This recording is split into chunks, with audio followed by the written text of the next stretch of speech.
mimi nimelelewa kwa hiyo state house ya Kisumu pamoja na Uhuru mpaka sasa ni best friend yangu. Tunajuana kwa ajili tulikuwa pamoja.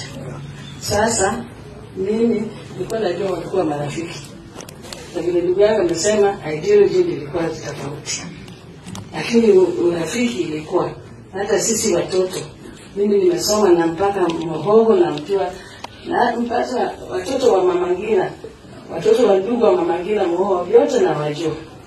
Kwa hii generation hii kitu inafanyika ni hizi za siasa.